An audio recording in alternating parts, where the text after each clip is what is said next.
Part 1. You will hear a woman asking about membership of a society. First, you have some time to look at questions 1 to 4.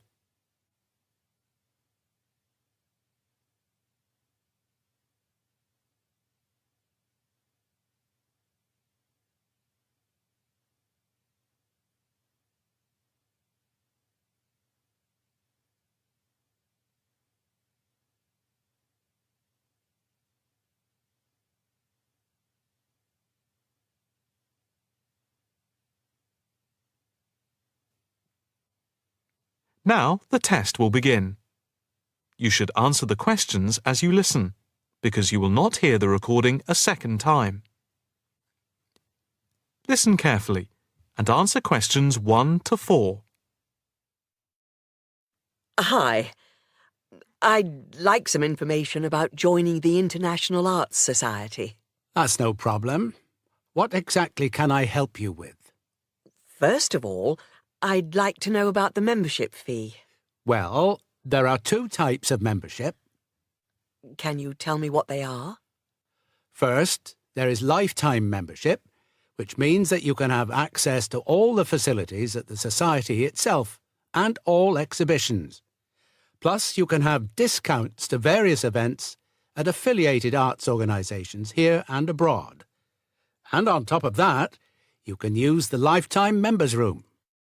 How much is that type of membership? Well, the lifetime membership fee is £1,537. OK. It's rather a lot to pay in one go. What about the other membership?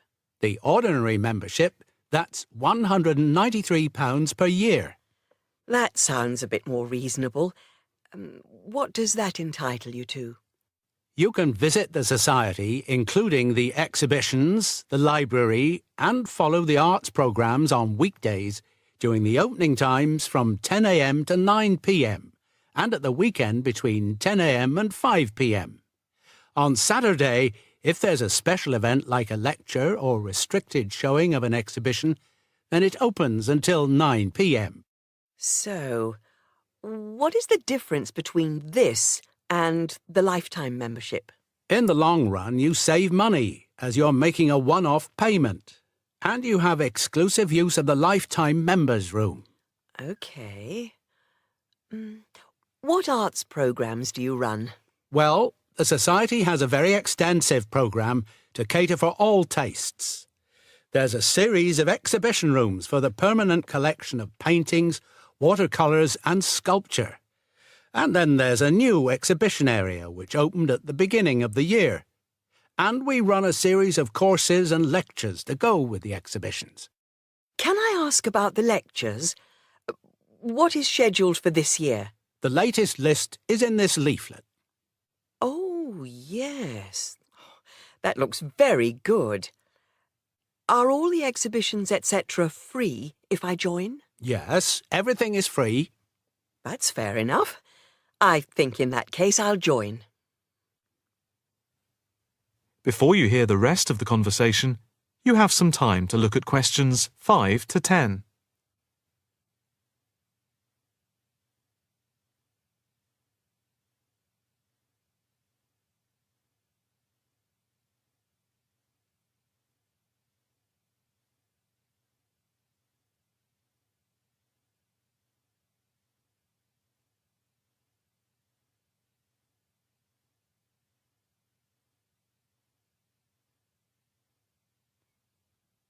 Now listen and answer questions 5 to 10. I just need to take your name, address and telephone number. First, your name. Margaret Rochester. I take it that's R-O-C-H-E-S-T-E-R. Yes, that's it. And the address? It's 55 Stone Avenue. OK. Avenue. And the postcode? Let's see. It's MA7 4PQ. And a daytime telephone number? Can I give you my work number? Yeah, that's fine. It's 0207 895 2220 and the extension is 6633. Can I pay by credit card? Yes, of course. Do you want to pay for the full year at one time or by monthly instalments? You pay £4 extra a month if you pay by instalments. OK. I think I'll pay by monthly instalments. Right. If you just complete this form, then we can set up the monthly payments. OK. If you just put your PIN number in the machine, I can deduct the first month's payment. Right. That's gone through. Here's your card. I now just need to take your photograph over here, and then I can put it on your membership card. OK. That's it. I'll just print out your membership card. Right, here you are. Thank you. By the way, can I bring any friends to the Society exhibitions and lectures? With the ordinary membership, we can issue a day pass once a fortnight, which allows you to bring a friend in. But you have to accompany them. Thank you. Can I go in now? Yes. You just swipe your card here. That is the end of part 1. You now have half a minute to check your answers.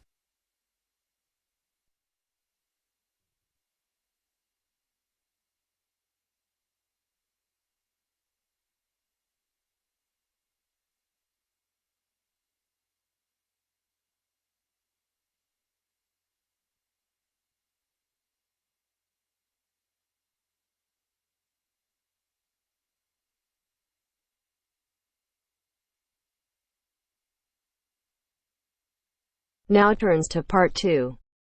Part 2. You'll hear a tour guide talking to a group of visitors about Bestley Castle. First, you have some time to look at questions 11 to 15.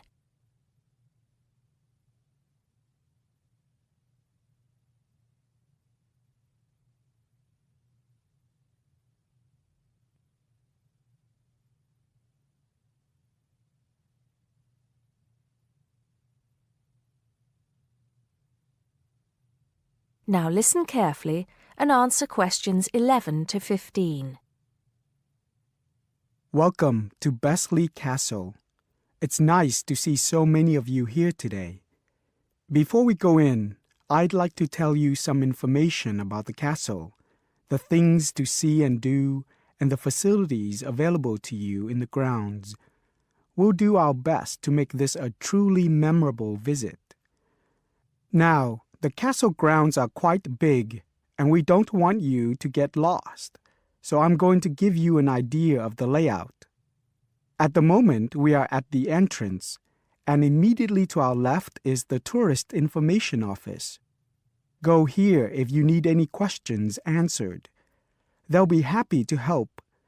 And of course, behind the tourist office is the car park where the coach dropped you off. And it'll also pick you up from the same spot at 5 p.m. today. In front of us are the water gardens. If you stroll through, you get to the North Bridge, which is the entrance to Bestley Castle. Take your time and enjoy looking around the castle. There's a lot of history steeped in those walls. As you leave the castle via the South Bridge, you'll be greeted with the sight of roaming deer. During the day, there will be scheduled feeding opportunities where visitors can get involved. However, we do request that you do not feed the deer outside these times. To the right of the deer park is the Castle Museum, and behind that is our award-winning restaurant.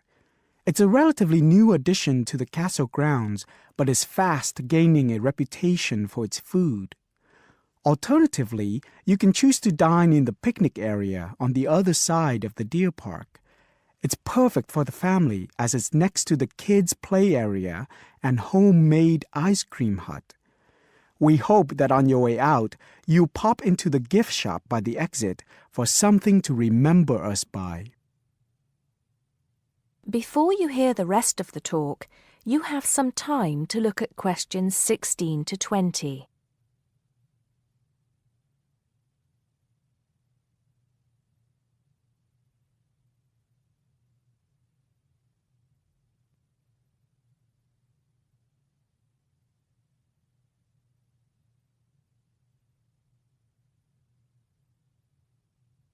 Now listen and answer questions 16 to 20.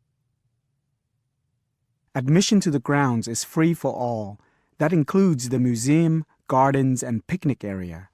There is an admission fee for the castle, which is £6.50 for adults, with a 10% discount for students and retired people. Children under the age of 16 pay half adult price, and under 8 go in free. There are many spectacular events throughout the year, and for most of them, there's also an admission fee. As these events are in high demand, it's a good idea to book well in advance.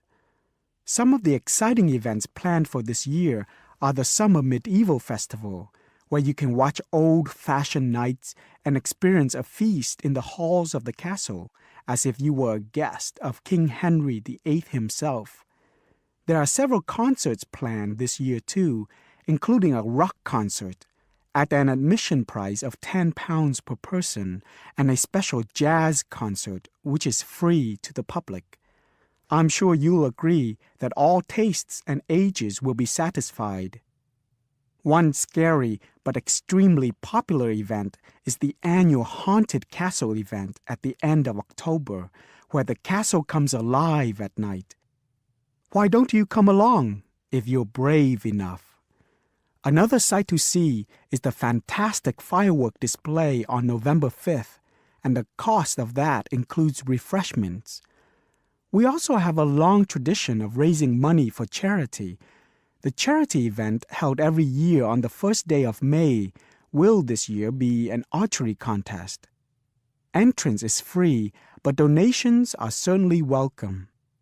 This year, we'll be collecting money on behalf of a charity for elderly people, Age Concern.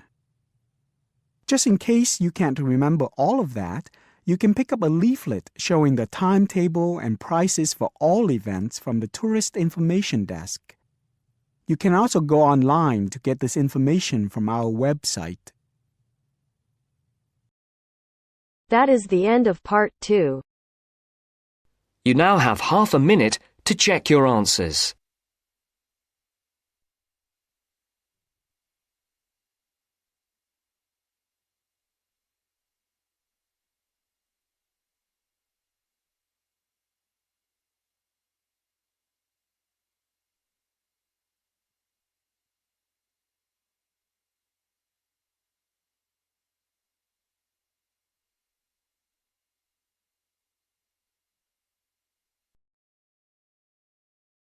Now turns to part 3. Part 3. You will hear a talk given by a lecturer to a group of civil engineering students on the reed bed system for sewage treatment. First, you have some time to look at questions 21 to 24.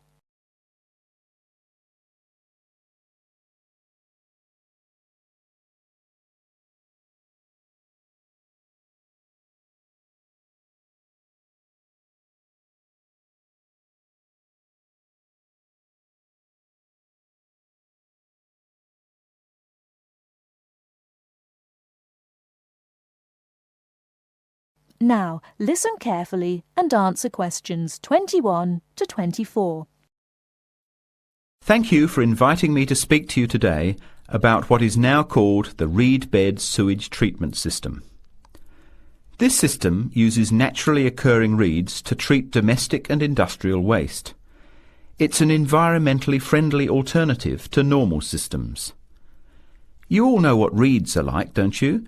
Those tall plants with hollow stems that grow in wet places, like marshes, for example. Here's how the system works.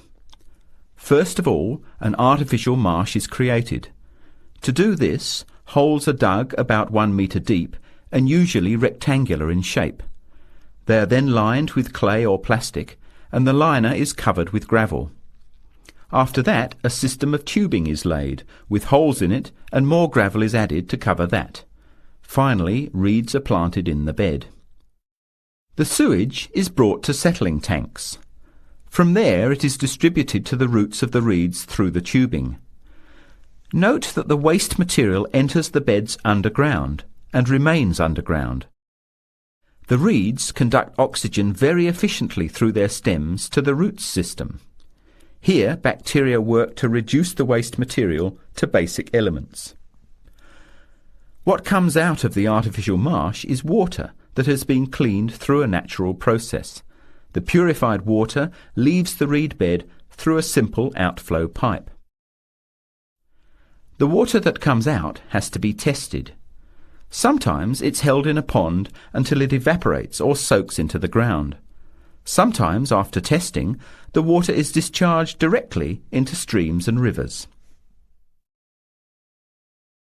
Before the talk continues, with questions from the students, before you hear the rest of the talk, you have some time to look at questions 25 to 30.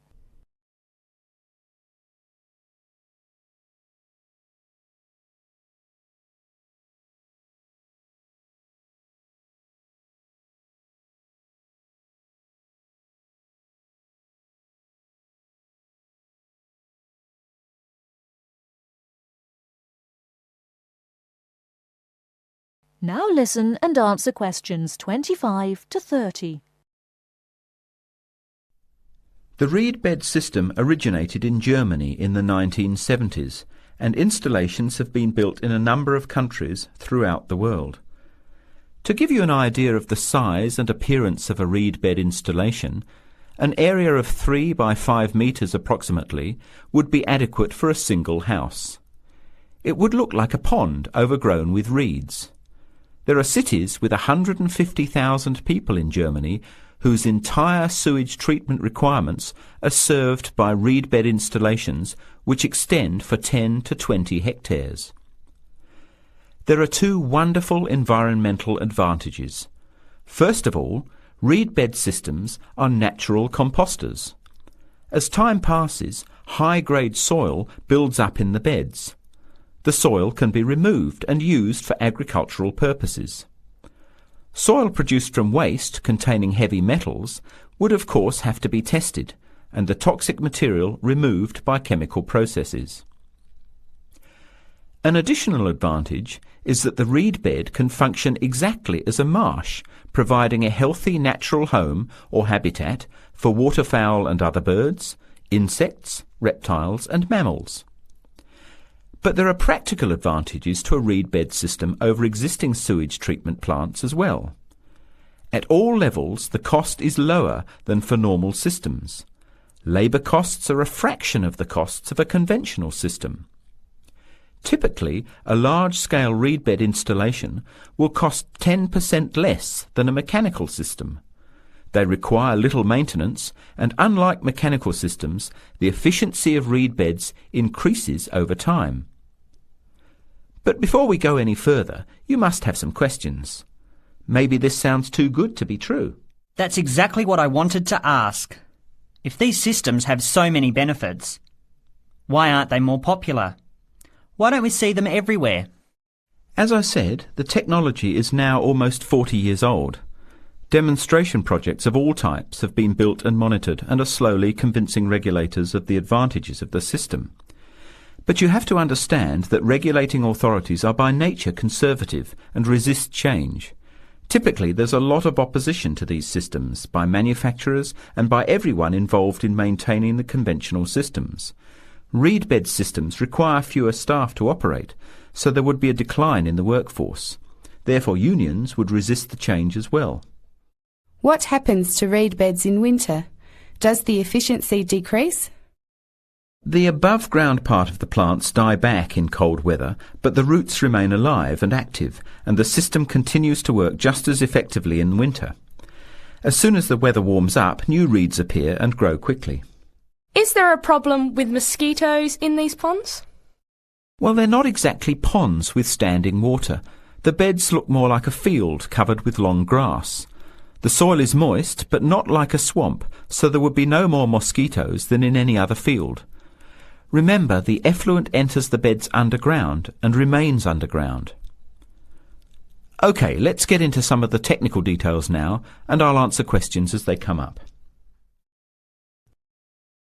That is the end of part 3. You now have half a minute to check your answers.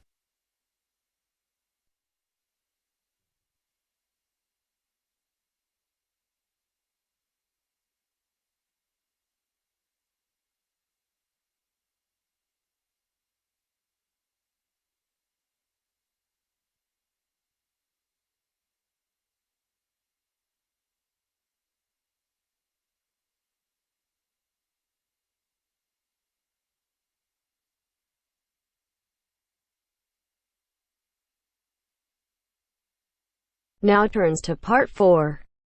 Part 4. First, you have some time to look at questions 31 to 40.